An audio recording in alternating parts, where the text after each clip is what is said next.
What if everything we thought we knew about royal bloodlines was a lie? What if the image of a glowing, expectant duchess, the bump cradled in designer maternity dresses, the worldwide speculation, the endless headlines, was just a stage performance?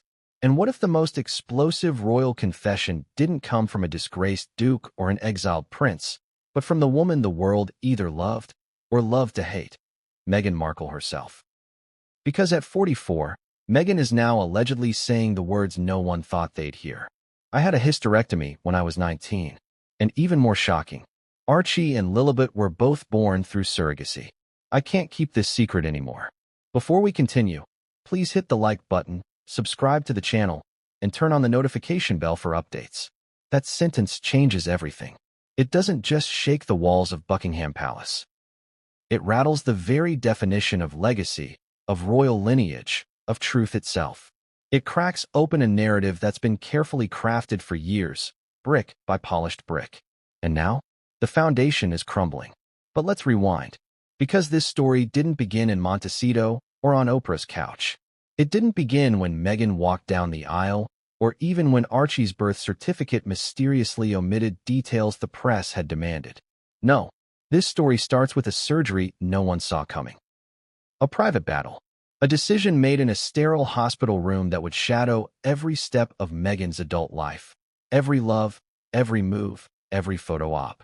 And more importantly, every child. Think back. Do you remember the first time Meghan's pregnancy was announced? The soft focus images. The carefully posed black and white shot in the garden. Bare feet. Harry's hand. Meghan's bump. Glowing headlines that declared, "Love wins. Baby joy. Another royal on the way." But something always felt off. Why were no photos taken of Meghan entering or exiting a maternity ward? Why were key details withheld, timelines blurred, staff mysteriously rotated? Why did Meghan vanish from the public eye days before Archie's birth, only to re-emerge looking suspiciously trim, composed, and rehearsed? And then Lillibet, born in America. No hospital photos. No interviews with attending doctors. No images of Meghan swollen with child. Just another Instagram-ready birth announcement. And a carefully chosen name that tied the child directly to Queen Elizabeth herself. It's not just odd. It's surgical, calculated, a PR masterpiece. But now, that polished facade may be shattering. According to multiple insiders, one of whom claims to have worked on Meghan's Netflix docuseries, Meghan has finally decided to drop the act. Not out of guilt, not even because of pressure from the palace, but because she's exhausted. She's done holding in the biggest secret of her life. And as she allegedly put it in a private letter to a confidant, "I couldn't tell the truth then, but I can now." So what changed? Why now? Why, after years of headlines, lawsuits, and Oprah-level damage control, would Meghan finally break? The answer is layered, painful, explosive. It involves a confidential medical file buried deep in a Canadian hospital archive. It involves one former assistant who saw a surrogacy contract drafted years before Meghan ever met Harry. It involves a terrified surrogate whose family vanished after Lillibet was born. And it involves a high-stakes inheritance dispute that rocked the monarchy from the inside out. One that could determine whether Archie and Lilibet are even considered legitimate heirs. That's right. This isn't just about motherhood. This is about royal status. Because in the royal family, children aren't just children. They are titles. They are property. They are leverage. They are the continuation of the bloodline. And if that bloodline is in question, so is everything. Let's be clear. This video isn't about judging Meghan for her choices. Many women undergo hysterectomies. Many turn to surrogacy. It's not the medical fact that's scandalous. It's the lie. It's the cover-up. The choreography. The media manipulation. The carefully curated bump photos. The pre-recorded interviews, the digitally edited images, the high-profile lawsuits that silenced anyone who asked the wrong questions. This was never about privacy. It was about control. And now, if Meghan's recent admissions are to be believed, she's lost it. Here's what we know. At 19, Meghan reportedly suffered a serious uterine condition. Some sources claim it was endometriosis. Others hint at a traumatic accident that required emergency surgery. What's agreed upon is this. She was left unable to bear children. That fact shaped every relationship she had afterward. It reportedly ended an early engagement. It became the unspoken rule behind every romantic involvement, every breakup. And eventually, it was something she shared, according to one anonymous friend, with Trevor Engelson, her first husband. But even in that marriage, motherhood was a distant dream, something she deferred, compartmentalized, avoided, until she couldn't anymore, until the royal spotlight was shining directly on her abdomen. Because once you marry a prince, the world expects a child. And once that child is born, the world expects it to have royal blood. So, what do you do when you know you can't carry one? If Meghan had been honest from the start, declared her intention to use surrogates, advocated for transparency, maybe the world would have applauded her bravery. Maybe she would have been seen as a trailblazer, a feminist icon, a woman who carved her own path to motherhood. But that's not what happened. Instead, we got soft-focus photography, vague language, and conflicting birth timelines. We got official documents that omitted names, that listed vague job titles, that looked more like press releases than birth certificates. We got paparazzi shots of bump cradles that didn't quite match up from angle to angle. We got silence from the hospitals, conflicting accounts from staff, and later, we got lawsuits. What does that tell you? Because this isn't just one strange occurrence. It's a pattern, a puzzle, and slowly, piece by piece, it's coming together. The revelation about the hysterectomy is just the beginning, a key that unlocks years of contradictions, a filter that suddenly makes all the oddities make sense. Remember that photo shoot with the long coat and heels? The one tabloids gushed over. Pregnant Meghan glows in winter chic. Now look again. No swelling feet, no puffiness, no lower back strain. Or think about the interview where Meghan said giving birth was the most empowering moment of her life, while never once describing the actual delivery. No mention of contractions, of water breaking, of epidurals, just vague metaphors and a 1,000-yard stare. And then there's the Christmas card with Lillibet, a perfect baby in a perfect pose. Yet no images of Meghan pregnant. None, not even one. Not a single candid photo, despite living in the most photographed zip code in California. The clues have been hiding in plain sight. But what comes next? That's what's truly terrifying. Because now, multiple people are coming forward. People who were paid to be quiet. People whose NDAs have expired. People who no longer fear legal retaliation. They're speaking to podcasts, whispering to journalists, and leaking screenshots. Even Hollywood is starting to turn. Insiders say several high-profile producers are backing out of deals with Meghan. One Netflix executive allegedly said, "We're not comfortable investing in a brand that might be built on a lie." And while Harry remains publicly supportive behind the scenes, rumors swirl. Frustration, confusion. A man who wanted children, who thought he had them in the traditional way, may now be asking questions no one wants to answer. But the monarchy certainly is. Because if Meghan's admission is real, if Archie and Lilibet were born via undisclosed surrogacy, then their standing within the royal lineage is in question. And if no formal surrogacy was registered with the palace, or if documents were falsified, that could be considered a constitutional crisis. That's not an exaggeration. It's a legal minefield. Because even though Harry and Meghan stepped down as senior royals, their children still hold titles, still rank in the line of succession. And if the bloodline is in doubt, so is their right to wear those crowns. This is about more than gossip. This is about legacy, about the fine print of royal law, about what it means to be born and who gets to define it. And right now, as Meghan breaks her silence, the rest of the world is racing to catch up. Journalists are digging. Insiders are panicking. Old friends are reviewing old photos, texts, voice notes. PR teams are scrambling. Because the truth is out. The game has changed. And Meghan's confession? It's only the first crack in the dam. Because what comes next will flood everything. What secret could be so devastating, so private, that a future duchess would bury it for over 2 decades? What truth would force Meghan Markle, Hollywood actress, royal wife, global activist, to construct an entire public identity on something she knew, deep down, was never real? It all starts in a hospital room in Los Angeles. A girl just 19, alone, terrified, and staring down a choice that would change the course of her life, forever. Before Harry, before Frogmore, before Oprah, there was a young woman fighting for her health and her future.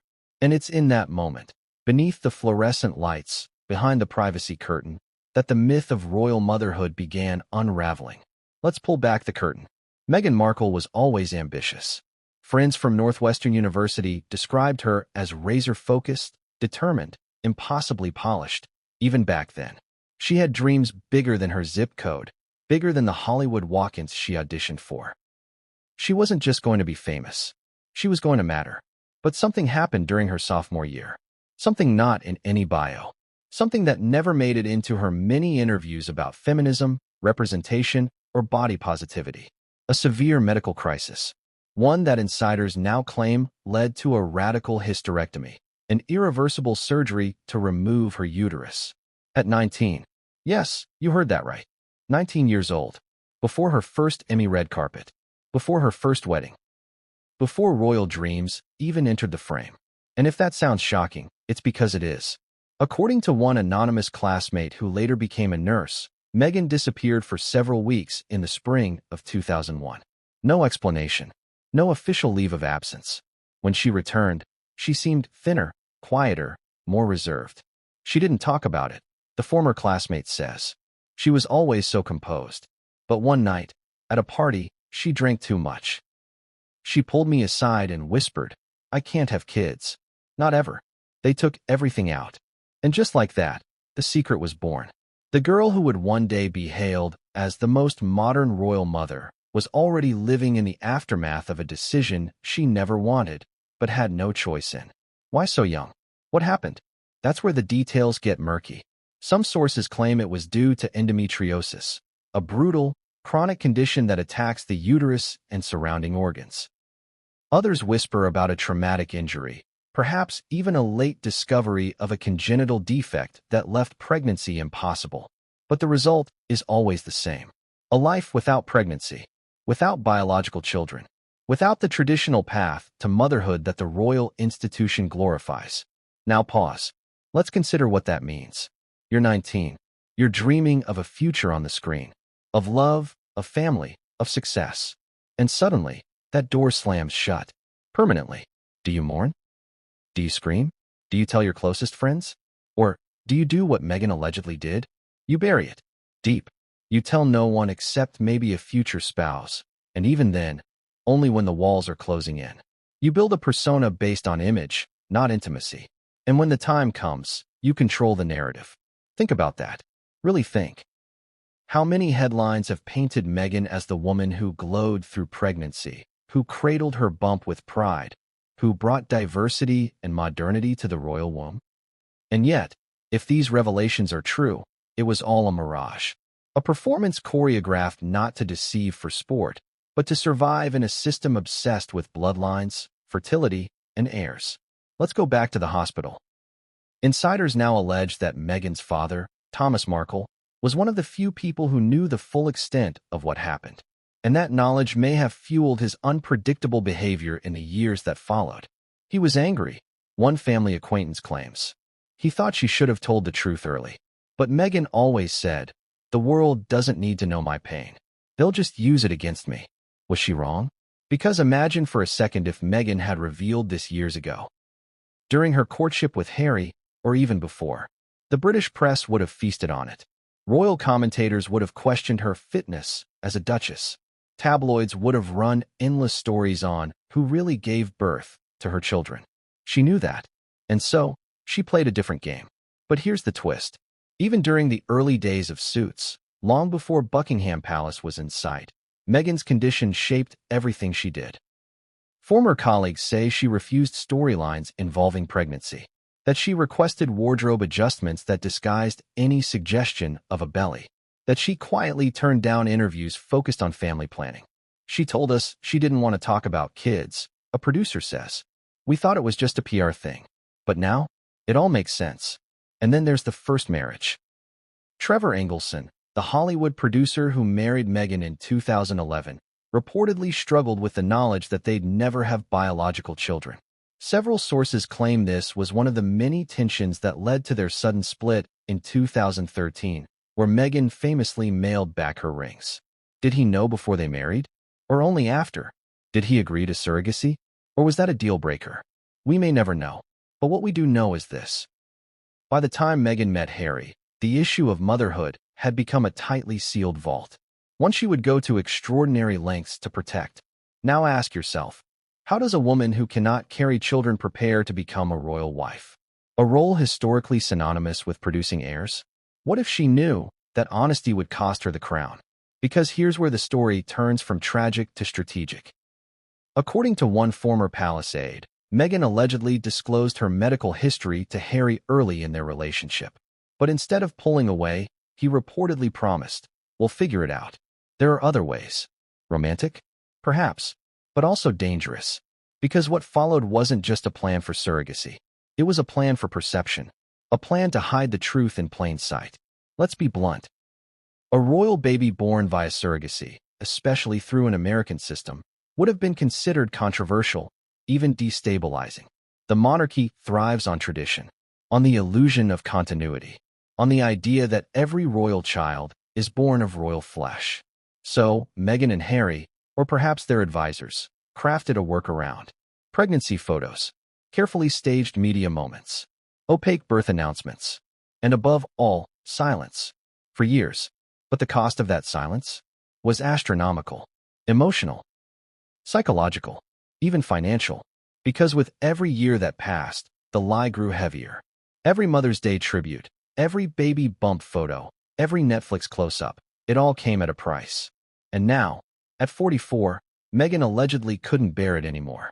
According to a leaked letter, she wrote, "I thought I could carry this secret forever. I told myself it protected them, protected me. But the weight is unbearable. And the truth, it deserves its place in the light." But what happens when the truth finally emerges? What happens when you tell the world you had a hysterectomy at 19, that your royal children were born through surrogates, that your carefully curated image of motherhood was only half real? Do people forgive? Do they understand? Or do they turn on you? That's the question Meghan is now allegedly facing. And it's the question we'll keep asking in the chapters ahead. Because this isn't just about Meghan. It's about Harry, about Archie, about Lillibet, about the royal titles and the bloodline and the invisible rules that govern the most famous family in the world. It's about what happens when a woman decides to rewrite her fate, but hides the ink. Because as we're about to discover, the next person who allegedly learned the truth didn't work for the palace. She worked for a Hollywood law firm. And she didn't just learn it. She kept the receipts. What if the truth about Meghan Markle's children wasn't hidden behind palace gates, but buried deep inside a Hollywood legal archive? And what if someone who never stepped foot inside a royal chamber, had quietly documented every step of the deception, years before Meghan ever became a duchess? Because long before titles, before tiaras, before the Netflix deals and the British tabloids, there was Suits. And Suits, as it turns out, may have been the first place where Meghan's fear of exposure began to harden into something more permanent, more contractual. Let's rewind. It's 2011. Meghan has just landed the role of Rachel Zane on USA Network's new legal drama Suits. It's not her first acting gig, but it's the first time people begin to remember her name. The role is sharp, independent, feminist. Meghan is radiant, ambitious, determined. But behind the scenes, something strange starts to happen. Writers pitch a pregnancy arc for Rachel Zane, a natural development in any long-running TV romance. The character is in love, mature, successful. It's time, right? Wrong. Meghan reportedly shuts it down. Immediately. According to one former staff writer, she became visibly uncomfortable. She said, Rachel wouldn't want kids. She's focused on her career. But it felt personal, like it was about her, not the character. At the time, no one pushed. She was a rising star, beloved on set. And creative differences happen all the time in Hollywood. But then came the second refusal, then the third, and then a new rumor began swirling among the production team. She didn't want her body on screen that way, another source recalled. She had it written in her contract, no prosthetic bumps, no pregnancy close-ups, nothing. That's when the producers allegedly brought in lawyers. Because when an actress repeatedly pushes back on a completely fictional pregnancy storyline, especially in a show about legal professionals, it raises red flags. Not just creative ones, but legal ones. So what did they do? They drafted something rare in television, a character protection addendum. In plain terms, Meghan allegedly signed a clause that prevented her character from undergoing any plotline involving pregnancy, childbirth, or motherhood, unless she approved it in writing. Now pause. Why would an actress, just a few seasons into her breakout role, demand something that specific? Was it simply a branding decision? A feminist statement? Or was she already preparing for a future where the illusion of fertility would be critical and exposure could be catastrophic? Because here's the thing. Around the same time this clause was created, roughly between seasons 3 and 4, another, far more confidential document was allegedly drafted in a small law office in Beverly Hills. A surrogacy intent agreement. Let that sink in. Years before Prince Harry, before royal protocols, before Archie's birth, Meghan Markle had reportedly begun the legal process to secure a future surrogate, not out of luxury, but out of necessity. One insider who claims to have seen the paperwork said, "It was clinical, no emotions, just logistics, egg donor options, confidentiality clauses, parental rights. You'd never guess it was about a future royal." And the agency? Not your average fertility clinic. This was an elite, hush-hush surrogacy firm that specializes in celebrities, international clients, and ultra-private arrangements. The kind of firm where NDAs aren't just paperwork, they're gospel. Now, here's where the puzzle starts to form. At the same time that Meghan was reportedly blocking fictional pregnancies on screen, she was allegedly laying the groundwork for a very real one, just not in her own body. Think about that contradiction. To the world, she was playing a strong, independent lawyer who wasn't defined by motherhood. Behind the curtain, she was planning how to become one, through someone else's womb. This duality is important, because it reveals the emotional complexity behind the mask. This wasn't just about hiding a medical condition. It was about controlling the story. Meghan couldn't afford to be vulnerable. Not in Hollywood. Not in a world where actresses are replaced, discarded, and judged for their viability. So she built a firewall. Legal, contractual, emotional. And that firewall followed her all the way to the palace. But before we jump ahead, let's talk about the woman who saw too much. A junior legal assistant. Fresh out of UCLA law. Her name has been redacted in every leaked file, but insiders refer to her as Eliza. Eliza didn't just witness the signing of Meghan's surrogacy intent document. She made a copy. Why? Because according to Eliza, something felt off. There was this tension, she allegedly told a close friend. Meghan seemed anxious, not about the legal language, but about being seen. She kept asking who had access to the files. She even requested the agency use fake names. Fake names. That's the level of paranoia we're dealing with. And Eliza? She was smart. She kept a backup, just in case. Now, let's fast forward. The world is watching Meghan on Suits. She's becoming a style icon. Feminist groups praise her character's strength. Hollywood begins to pay attention. But Meghan isn't just acting. She's editing. Every red carpet question about motherhood is dodged. Every talk show interview is carefully crafted. She talks about career goals, impact, finding her voice. Never about family. Never about babies. Until Prince Harry. Suddenly, the narrative shifts. Now, motherhood is front and center. Royal watchers begin counting down. When will she announce a pregnancy? How many heirs will they have? Will it be a boy or girl? And Meghan? She plays along, glowing, smiling, cradling. But behind the scenes, that old surrogacy contract is being quietly updated. Sources say that after Meghan and Harry became serious, she returned to the same surrogacy agency, this time with a team of lawyers. More clauses, more secrecy, more control. One clause stands out. If surrogate is approached by press or contacted regarding pregnancy, she must notify Archwell legal counsel within 24 hours. Archwell. That means this was post-engagement, post-palace, post-official. The plan was in motion, and it was airtight, or so they thought, because what Meghan didn't anticipate was that Eliza had never destroyed her copy. In fact, according to two sources close to the situation, Eliza had been quietly reaching out to media outlets ever since the Oprah interview. Not for money, for vindication. She felt like she had held on to a lie for too long, one friend said. And watching Meghan talk about carrying her children, it made her sick. But no one believed her. Not at first, until she showed them the document. Initialed, dated, with Meghan's signature. And that's when the walls started closing in. But here's the catch. Because of the confidentiality laws in California, no outlet could legally publish the document without being sued into oblivion. Meghan's legal team allegedly sent warning letters preemptively, before the document even surfaced publicly. Smart, but also scared, because they knew if even a single clause from that agreement became public, the entire royal narrative would implode. No more bump photos. No more birth stories. No more fairy tale. Just contracts, receipts, and a very different version of motherhood. So what did they do? They went silent. No interviews.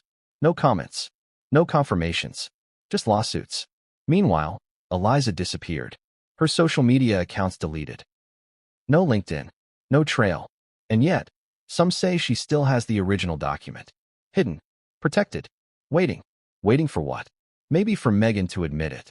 Maybe for the palace to confront it. Or maybe for someone else to leak it first. Because here's where things get dangerous. Around the time Eliza went dark, another woman came forward. A woman who claimed to be the sister of one of the surrogates Meghan allegedly used. And what she revealed next would take this secret from Hollywood back to the palace gates, where one royal aide was already trying to investigate Archie's birth, and was told, quite simply, don't. You'll regret it. What happens when the most watched birth in royal history leaves no trace? No delivery footage. No hospital photos. No physician statements. No certificate with proper lineage. Just confusion, contradiction, and a growing number of questions no one at the palace dared to answer. Because on the day Archie Harrison Mountbatten Windsor was born, it wasn't just the British press who were left stunned. It was the monarchy itself. And if you think that's exaggeration, ask yourself this. When in modern royal history has a future royal baby appeared without a single credible medical witness? The answer? Never. Until Archie. Let's go back to May 6, 2019. Buckingham Palace releases a vague, subdued statement. Her Royal Highness the Duchess of Sussex was safely delivered of a son at 0526 HRS this morning. The baby weighs 7 pounds 3 ounces. Safe, clean, dry. But within minutes, the inconsistencies began. First, the location. Initial reports said Meghan had given birth at home in Frogmore Cottage. But eagle-eyed observers noted the inconsistency. No official royal midwives were spotted, no emergency vehicles seen, and no medical team entered the estate. Then came the twist. Just hours later, a new detail emerged. Meghan had, in fact, been taken to a hospital, the Portland Hospital in London, the night before. Privately, quietly, without security detail visible to the public, and allegedly under a false name. What? That wasn't just suspicious. It was unprecedented. Royal protocol demands transparency around royal births. Photographers camped outside hospitals. Doctors giving statements. Crowds waving flags. But with Archie? Nothing. No arrival shots. No hospital steps. No proud father clutching a car seat. No smiling royal couple beaming with joy. Instead, silence. And then, suddenly, a carefully staged photo call inside Windsor Castle, 2 days later, where Meghan and Harry introduced their child, wrapped in a blanket, asleep, with not even a flicker of detail. It was controlled. It was sterile. It was rehearsed. And it felt wrong. Even veteran royal correspondents were confused. One asked outright, "Why haven't we seen the hospital? The doctor? The birth certificate?" The palace offered no real answers. Instead, the statement was reissued, this time stripping out the hospital detail entirely. And behind the scenes? Panic. Sources now allege that senior palace aides were caught completely off guard by Meghan and Harry's media ambush. The communications team had prepared for a traditional birth rollout, hospital footage, photos, interviews. But that plan was killed at the last minute. By whom? No one knows for sure. But fingers pointed directly at Meghan. According to one leaked memo, a top royal advisor warned Charles and William. There are discrepancies. No official hospital records have been submitted. Attempts to verify have been blocked. Staff are afraid to ask questions. Let that sink in. The British royal family, arguably the most photographed and documented dynasty on Earth, was facing a birth with no paper trail. Now pause. Ask yourself, why would someone go to such lengths? To erase medical proof of childbirth? Unless, of course, there was no childbirth to prove. That's the theory one former palace staffer clung to. Anonymously dubbed Charlotte in leaked documents, she allegedly began cross-referencing hospital entry logs, maternity records, and staff assignments. And what she found was chilling. At the Portland hospital, where Meghan was rumored to have delivered Archie, no staff under their own name had been registered to attend a Meghan Markle or Duchess of Sussex birth that night. No maternity suite booked in her name. No parking records for Harry's vehicle. No internal call logs requesting extra security. Not even a falsified ID on file. It was as if no birth occurred there at all. And yet, the palace insisted Archie was born. Safely, quietly, respectfully. But Charlotte wasn't satisfied. She kept digging. That's when things got darker. Within a week, she received a direct warning from HR. Cease all independent investigations or face disciplinary review. Her security clearance was suspended. Her inbox was wiped. Within a month, she'd resigned. Coincidence? Or cover-up? Now, let's fast forward to the actual birth certificate, released quietly weeks later. It listed Meghan's full name, Rachel Meghan Markle. It listed Prince Harry as His Royal Highness. But under location of birth? Just Portland Hospital, London. No attending doctor. No midwife. No witness. Compare this to the birth certificates of William and Kate's children, loaded with precise details. Full names. Witnesses. Signatures. So what was Meghan hiding? Let's talk about the bump. During her pregnancy, Meghan's public appearances were odd. Some days, her belly appeared high and round. Others, it seemed to deflate, shift, even fold, sparking viral online debates. Was it the lighting? The fabric? Camera angles? Or was it something else entirely? Multiple video clips show Meghan squatting, easily, just weeks before Archie's birth. Not impossible, sure, but unlikely for a woman heavily pregnant with her first child. Then came the photo ops, staged in a way that always kept Meghan's midsection in partial view. Always hands on belly. Always profile shots. Rarely full-on. And never candid. Compare that to Kate Middleton, who was frequently photographed entering cars, holding George, adjusting her dress. So why the difference? Why the hyper-control? One source offers a chilling suggestion. Because the bump wasn't real. It was foam, fashioned by a Hollywood costume designer who flew in quietly for 6 weeks. Paid in cash. No receipts. Too conspiratorial? Perhaps. But let's not forget, Meghan had already shown a talent for controlling her image. Lawsuits against tabloids. Cease and desist letters.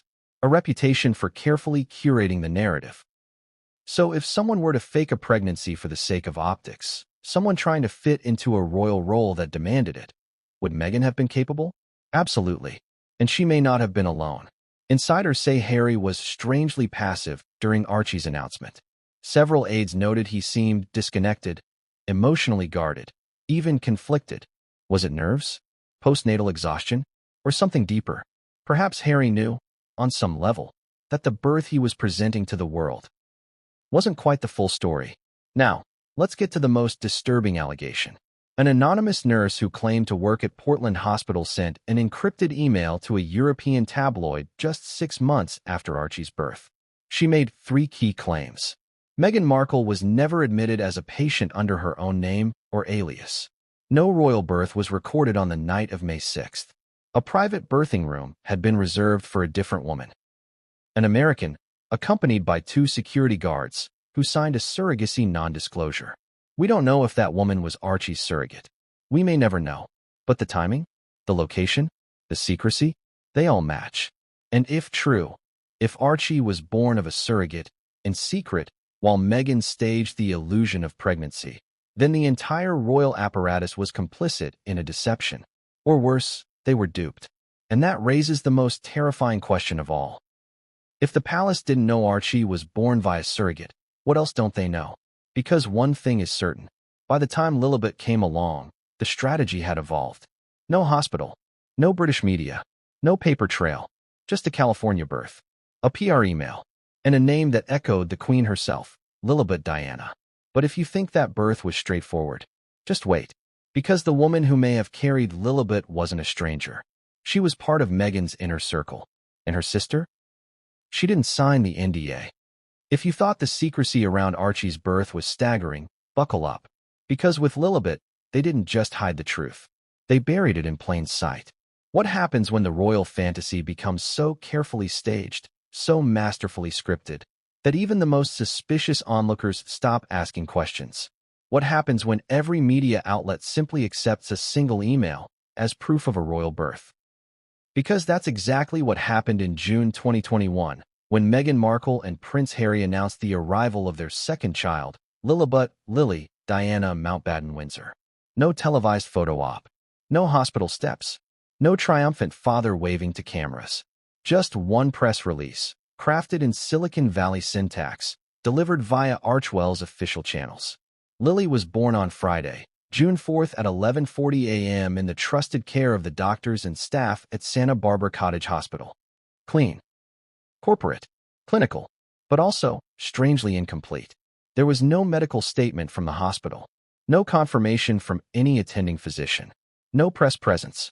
No photos of Meghan entering or leaving the facility. No detailed timeline. Just a name. A carefully chosen name. Lillibet, the Queen's childhood nickname. A name so loaded, so controversial, that it hijacked headlines for days. And perhaps that was the point. Because while the world debated whether the Sussexes had insulted or honored the Queen, very few noticed what was missing. Evidence. Visuals. Witnesses. Let's break it down. Santa Barbara Cottage Hospital is a reputable institution, but it is also private, heavily guarded, and equipped for VIP discretion. That makes it the perfect place for a secret surrogate delivery. So when insiders began asking around, looking for anyone, who saw Meghan in the maternity ward that week, nothing came up. Not one staff member posted on social media. Not one nurse shared an anonymous quote. No photos leaked. No fan sightings. No security camera footage. Just a void. Now compare that to Kate Middleton's delivery of her children. Crowds lined the streets. Hospital staff lined the halls. Photographers camped outside for days. Even Princess Diana, decades earlier, gave birth under the same public scrutiny. But Meghan? Vanished. Appeared only days later via Zoom, looking radiant, slim, and suspiciously well-rested for a woman who had supposedly given birth just 48 hours prior. The illusion was strong. Too strong. And here's where things get wild. A mid-level staffer at Santa Barbara Cottage Hospital, who has since relocated to Oregon, allegedly leaked an internal memo from that week.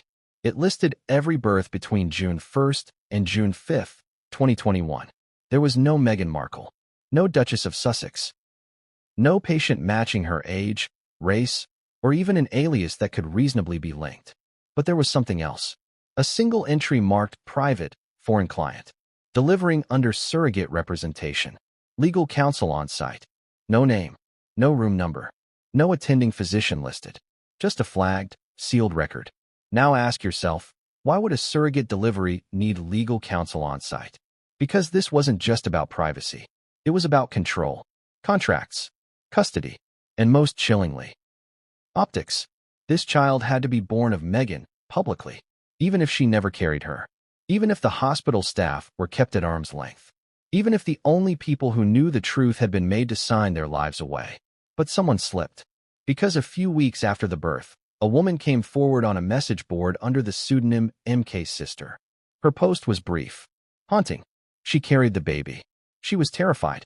They gave her money, a house, a lawyer. But she wasn't allowed to see the baby afterward. She said it felt like she gave birth to a ghost. At first, no one believed her. Message boards are filled with wild claims. But then came the screenshots, text messages, voice notes, a contract fragment with Meghan's legal team logo on the header. The voice note was especially chilling. A soft-spoken woman, crying. I thought they'd let me see her. Just once. But they said no. Said she was already with her mother. But I was the mother. That voice was later traced to a woman named Amelia. Her last name has been redacted, but she reportedly worked as a wellness coach in Ojai, California. Then, she vanished. Her social media? Deleted. Her wellness site? Taken down. Her business license? Canceled within weeks of the birth. She had gone dark. But her sister hadn't. The sister, who we'll call Rachel, name changed, spoke to a podcast host months later, off the record. What she revealed was a bombshell.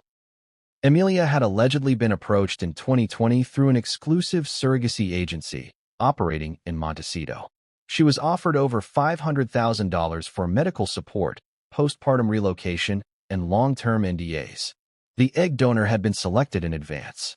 Emilia was required to undergo psychological evaluation and agreed to strict security protocols. She was told the child would be born into an extremely high-profile family, but was never given the names. It wasn't until her 6th month that she pieced it together. Meghan Markle, Prince Harry, a baby girl, due in June. Everything matched. She delivered under heavy supervision. No phones allowed. Lawyers present. The baby was taken within minutes. She never saw her again.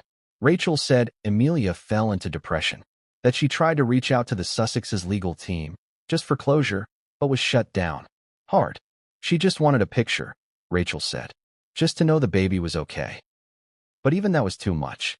Because if a photo existed, if any trace of that surrogate's presence leaked, it would unravel everything. Remember, Meghan was seen only days later, glowing on video.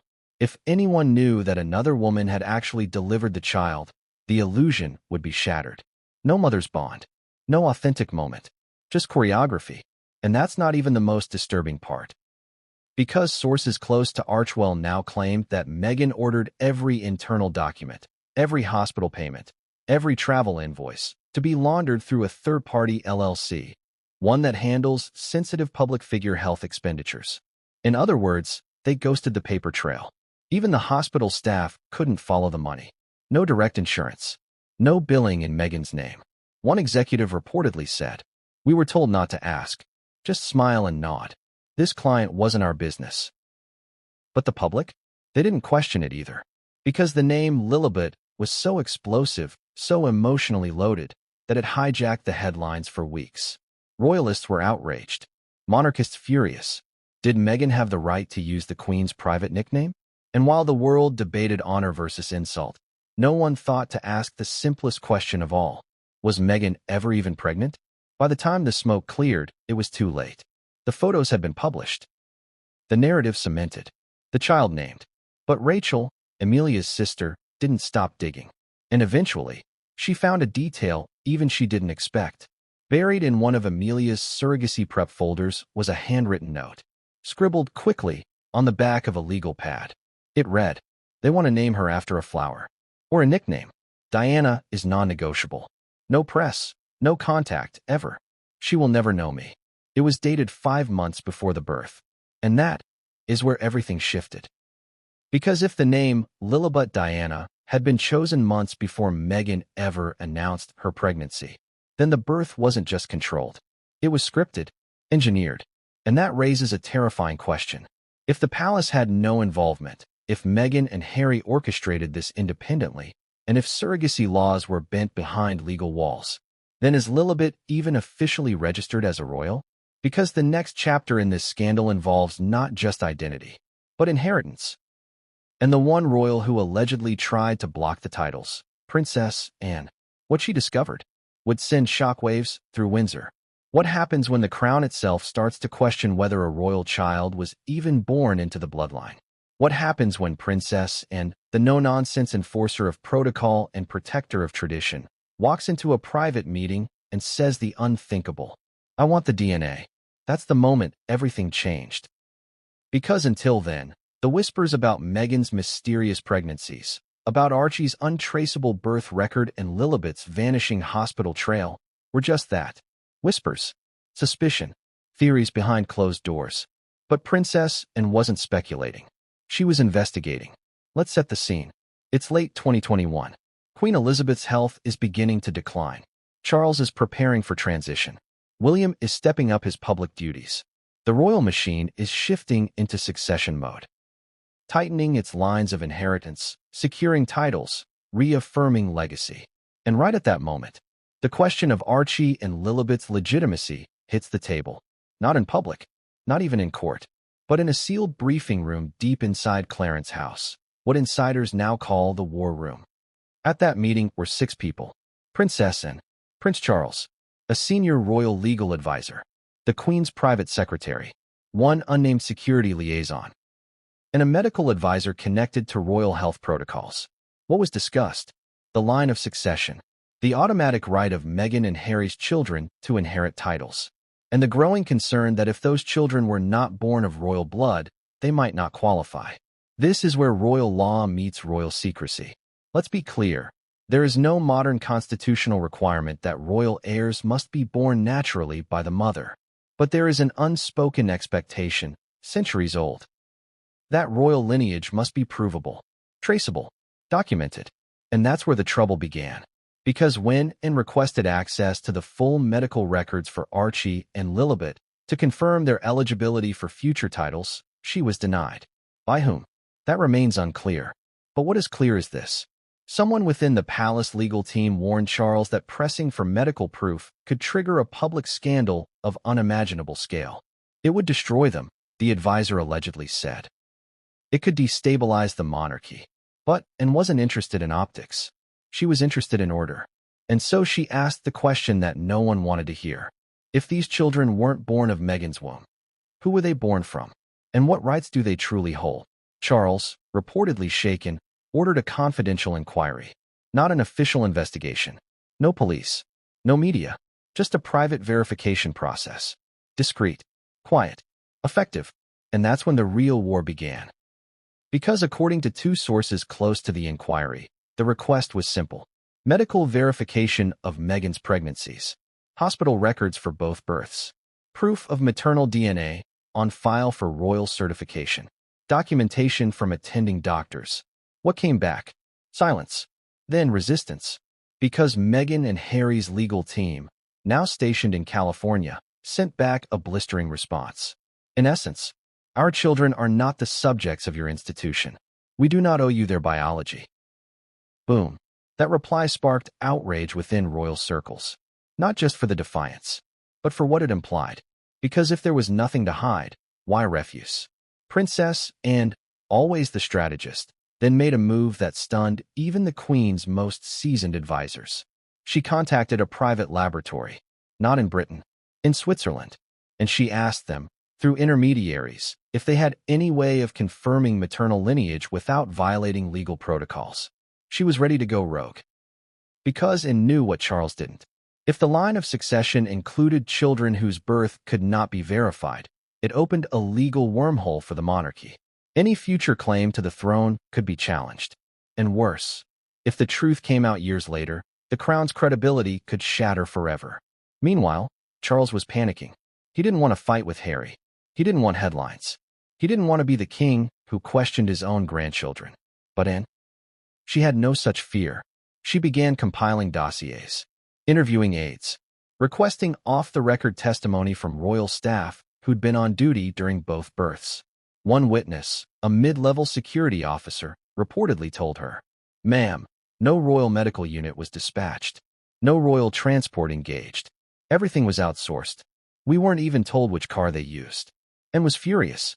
Because royal births, especially of direct heirs, require full oversight, documentation, presence. And yet here they were. Two children. No royal protocols. No evidence. Just photos. Photos and PR. So, and went to the Queen. Not with accusations, but with facts. And what she said behind closed doors, according to one source, was this. If we allow titles to be passed without proof, we invite chaos. And the crown cannot survive chaos. The Queen listened. She was old, tired, but still sharp. And she agreed, quietly, that steps must be taken. That's when a single envelope arrived at Clarence's house. Sealed, unmarked. Inside, a DNA form. Signed, processed, matched to Henry Charles Albert David, Prince Harry. But the child? Not Archie, not Lillibet. It was labeled only by code. And the maternal side? Redacted. The lab refused to release the full results, without parental consent. And was livid. Charles folded. And Meghan? She never even acknowledged the inquiry. But here's the thing. Someone did. An anonymous staffer inside Archwell. They reached out to a journalist, one who'd been following the Meghan story for years. They sent an encrypted message. You're right. She didn't carry them. But she believes they're hers. And Harry, he's trying not to care. That quote spread through underground channels like wildfire. And it led to a flurry of activity at Buckingham Palace. An emergency strategy meeting was called. Lawyers, advisors, legacy experts, all trying to answer one question. Can the monarchy survive two illegitimate heirs? Because here's the nightmare scenario they laid out. If the truth comes out, Archie and Lilibet's titles could be revoked. That would make them private citizens. That opens legal liability for all statements, branding, and appearances involving royal lineage. It could also void Meghan and Harry's commercial deals. Netflix, Spotify, book deals, all built on the royal illusion. All at risk. So what did they do? They paused. The palace froze any formal announcement about Lillibet's princess title. It wasn't officially confirmed until months later, and even then, quietly, in a footnote. A compromise. Give the child the title, but don't make noise. It was a tactical delay, a way to let the storm pass. But behind the scenes, and wasn't done, because in one last move, she allegedly commissioned a private investigator, not to expose Meghan, but to find the surrogate, the real one. The woman who may hold the key to the crown's future. And what he found would lead straight to a coffee shop in Malibu, where a woman named Grace was waiting, wearing sunglasses, and holding something that looked very much like a signed NDA. What happens when the truth is so dangerous, so explosive, that the only logical move is to destroy it? And what if someone didn't? What if a single envelope, sealed and signed, and quietly circulated among the highest levels of the British monarchy, held the power to dismantle an entire generation's royal future? Because while Charles hesitated, while Harry avoided, while Meghan allegedly deflected behind layers of legal jargon and PR gloss, one document kept surfacing. Unwelcome, unconfirmed, but undeniable. The envelope. Let's go back. The story of the envelope begins not with a royal, but with Grace. A woman with no crown, no camera crew, and no desire for fame. But a woman, according to whispers, who may have carried one of the most famous babies in modern history. A surrogate, or at least one of them. The private investigator princess and allegedly hired found her the old-fashioned way, following money, tracing travel records, digging through obscure midwifery forums in Southern California. And eventually, all trails led to a quiet wellness center in Malibu. That's where he found Grace, not under her real name, but under a corporate alias connected to a doula agency that, according to tax records, had received an unusual $80,000 donation in the summer of 2021. She looked like she hadn't slept in weeks. The receptionist said she came in only once a month, and when she did, she never used the front door. But when the investigator finally met her, posing as a journalist, her words were chilling. I can't talk about it, not even with my own mother. But yes, I was there. I held her, and I haven't stopped dreaming about her since. Her? Lillibet. Grace didn't confirm it directly, but she didn't have to. What she did confirm, however, was far more dangerous. She said that shortly after the birth, she was asked to sign a second NDA, not the original surrogacy contract, a new one. This time, with a UK legal address. She was also given something else, an envelope. They said it was insurance. For me, for the child, that if anything went wrong, I could use it. She never opened it. She kept it in a fireproof box, along with two letters, one addressed to her lawyer, the other to her mother. But when the story started spreading, that the royal family was conducting secret inquiries into Archie and Lilibet's births, Grace got scared. And she ran. No phone, no internet, no trace, until 6 months later, when the envelope resurfaced. Not in Malibu, but in Windsor. How? That part remains unclear, but sources suggest that Grace, feeling cornered, sent the envelope to Princess and via a third party, anonymously, and when and received it, she allegedly didn't tell Charles. She opened it privately. What was inside? 3 things. A notarized statement signed by Grace, confirming her role as surrogate. A hospital wristband bearing the name Baby Girl M. Delivered June 4, 2021. A sealed DNA envelope, to be opened only with consent from the listed guardian. The guardian? Rachel Meghan Markle. And was stunned. This wasn't speculation anymore. This was evidence. Tangible, physical, damning. And yet, she didn't act. Why? Because the Queen was dying. Charles was preparing for transition. The Commonwealth was restless. Scandal fatigue was at an all-time high.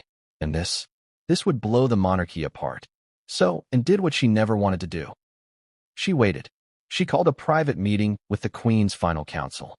They placed the envelope in a climate-controlled archive, deep within the Royal Archives vault, where only two keys exist. One with Anne, one with the crown. And just like that, the truth was sealed. Literally. But not before someone took a scan. Because a few months later, that scan appeared, blurred, partial, but real, on an encrypted chat server used by ex-royal aides. It showed only a fragment of the DNA report. But the implications? Devastating. Subject A is not the biological mother of Subject B. That was the only readable line. But it was enough. Enough for the aides to panic. Enough for Meghan's legal team to go into overdrive. Enough for one former royal PR strategist to send a now infamous internal email. If this gets out, we have no defense. It's not just a story. It's the end of the illusion. And yet, no one spoke publicly. Not the palace. Not Meghan. Not Harry. Not even the press. Why? Because everyone knew something the public didn't. The original document still existed. And the person who now had access to it wasn't just a surrogate. It was Grace's lawyer. According to one verified source, Grace had sent a digital duplicate of the entire envelope contents to her lawyer with instructions to release it if she disappeared or was harmed. A dead man's switch. And that's when the real fear set in. Because Grace had vanished again. Gone from Malibu. Gone from the wellness scene. Gone from California. And no one, not even her lawyer, could reach her. That set off a chain reaction in Montecito. According to a neighbor, Meghan was frantic. Private security was doubled. Archwell's legal team allegedly held an emergency Zoom call, flagging incoming reputational risk. And Harry? He flew to San Francisco. Quietly. Unscheduled. Some say he met with crisis advisors. Others say he was trying to speak with a former Netflix executive who had allegedly seen footage from their documentary series that never aired. Footage that included Meghan reviewing scripts related to Lillibet's birth. Footage that never matched reality. So where does this leave us? Here's what we know. A surrogate named Grace exists. She received a sealed envelope with evidence that could confirm surrogacy. That envelope reached Princess Anne. Its contents, at least partially, confirm Meghan was not the biological mother. Copies exist, and Meghan's team is desperately trying to contain them. But here's the cliffhanger. Because while the palace may have sealed the truth inside a vault, one person who saw the DNA scan didn't delete it. He saved it. He backed it up. And now, he's talking. Because the next person to come forward isn't a royal, isn't a surrogate, isn't even British. He's a Hollywood publicist. And he claims that at a brunch in Beverly Hills. Meghan let the whole thing slip. Every fortress has a crack. And for Meghan Markle, the woman who built her public persona brick by brick, smile by smile, NDA by NDA, that crack wasn't a rogue palace aide or a lost document. It was her own mouth. One brunch. One flute of champagne too many. One crowd of powerful insiders who weren't royal, but were just as dangerous. Because when the secret was finally whispered, it didn't explode in the British press. It rippled through the glossy, cutthroat hills of Beverly Hills and landed straight into the ears of a man whose business is secrets, a Hollywood publicist. Let's set the stage. It's March 2022. The Oscars are approaching. Celebrities are back in town post-pandemic. Exclusive events are resurfacing. Everyone's hungry for relevance. And Meghan? She's trying to find her footing again. The Spotify deal has stalled. The Netflix buzz is cooling. Public interest in her and Harry's truth-telling has started to wane. So she does what anyone in LA with a brand to sell does. She starts networking. That Sunday afternoon, Meghan attends a private brunch hosted by a high-powered entertainment attorney in the Hollywood Hills. The guest list is curated. Studio executives, Oscar-nominated producers, A-list adjacent stylists, and a handful of influential fixers. No press. No plus ones. Phones checked at the door. It was supposed to be discreet, but in that room, nothing is ever really private. According to the publicist, who spoke under the condition of anonymity, Meghan was radiant, confident, a bit overeager. She was charming, he says, but also trying too hard, like she knew she had to perform. And she did. For the first hour, Meghan held court like a seasoned political candidate. She talked social causes, podcast ambitions, a potential wellness brand. She hinted at a children's book sequel. She dropped names, Oprah, Tyler, Gloria. But then, came the stumble. One guest, a former Disney executive, casually mentioned the challenges of being a working mom in the industry. How hard it was to balance child-rearing with brand building. She turned to Meghan and asked, "How do you do it? I mean, you've got two, and you never miss a beat." And Meghan?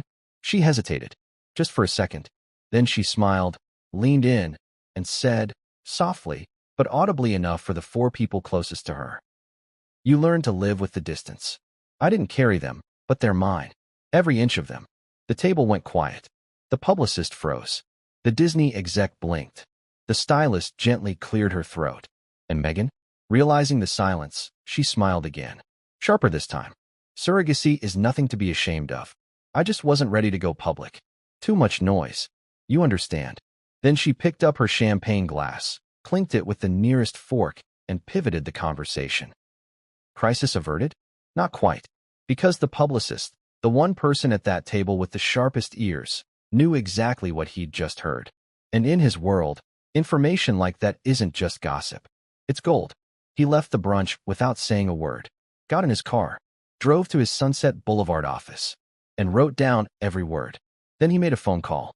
Not to TMZ, not to the Daily Mail, to a private hedge fund that specializes in information arbitrage. Yes, that's a real thing. Buying and selling data that can shift public perception, stock prices, or lawsuit viability.